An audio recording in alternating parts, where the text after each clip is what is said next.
बाल टूट रहे हैं, वीक हो रहे हैं, अब टाइम है एक नेचुरल सोल्यूशन ट्राई करने का। 7 Days natural ultra protein hair fall shampoo, hair fall का दी एंड।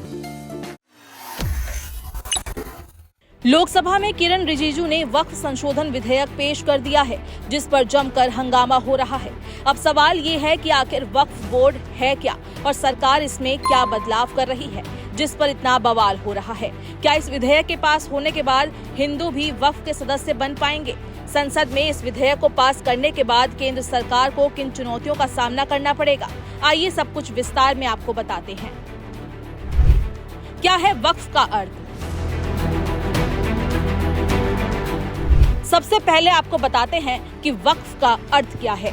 इस्लाम में वक्फ का अर्थ उस संपत्ति से है जो जन कल्याण के लिए हो। ये एक तरीके का दान जैसे ही होता है और इसका दानदाता चल या अचल संपत्ति दान कर सकता है और ये संपत्ति बेची, दान या स्थायी रूप से लीज पर नहीं दी जा सकती है। केंद्र सरकार जो वक्फ संशोधन विधेयक लेकर आ रही है, उसके तहत वक्फ अधिनियम 1995 में बदलाव किया जाएगा। केंद्र सरकार का कहना है कि वक्फ बोर्डों की पारदर्शिता बढ़ाने के लिए ये बदलाव बेहद जरूरी है, जबकि मुस्लिम समुदाय का कहना है कि इससे सरकार को वक्फ बोर्ड पर पूरा कंट्रोल मिल जाएगा। अब आइए एक नजर डालते हैं सरकार वक्फ के किन पुराने प्रावधान को बदलना चाहती है। मौजूदा वक्फ में प्रावधान है कि वक्फ बोर्ड किसी संपत्ति पर दावा करता है तो उसके खिलाफ किसी ट्रिब्यूनल में ही अपील की जा सकती है।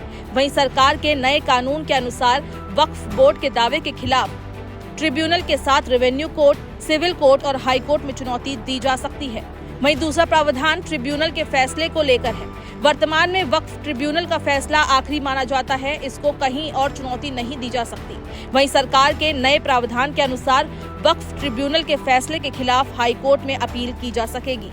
वहीं तीसरा प्रावधान है कि किसी जमीन पर मस्जिद हो या जमीन का उपयोग इस्लामिक मूल्यों के लिए हो रहा हो तो वो अपने आप वक्फ की संपत्ति हो जाती है। वहीं सरकार के नए प्रावधान के अनुसार जब तक किसी ने वक्फ की जमीन दान में ना दी हो, भले ही उस पर मस्जिद बनी हो, ये जमीन वक्फ की संपत्ति नहीं होगी।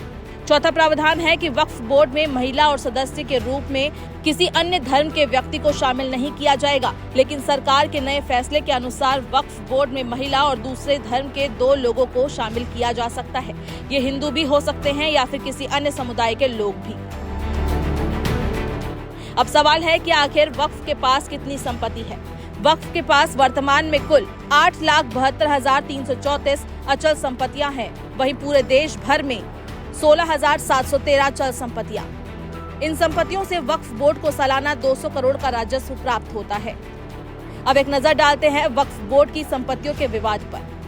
वक्फ बोर्ड के 165 मामले हाई कोर्ट और सुप्रीम कोर्ट में लंबित है। वहीं 12,000 से अधिक मामले अलग अलग प्रदेशों के वक्फ बोर्ड में लंबित है। 18,000 से ज्यादा मामले वक्फ ट्रिब्यूनल में लंबित है और वर्तमान में वक्फ संपत्तियों के प्रबंधन से जुड़े पोर्टल पर 58,000 से ज्यादा वक्फ के जमीन के मालिकाना हक से जुड़ी याचिका फाइल हुई है। अब बात करते हैं सरकार के सामने संसद में इस विधेयक को लेकर क्या चुनौतियां हैं। एनडीए के पास लोकसभा में 293 सीटें हैं, जबकि इस प्रस्ताव को सदन में पास कराने के लिए 272 सीटों की आवश्यकता है। अगर राज्यसभा की बात करें तो राज्यसभा में विधेयक के बहुमत के लिए 119 सीटें जरूरी है। वहीं एनडीए के पास राज्यसभा में 122 सीटें हैं। कुल मिलाकर अगर कहा जाए तो बीजेपी के पास इस विधेयक को सदन में पास कराने के लिए पूर्ण बहुमत है।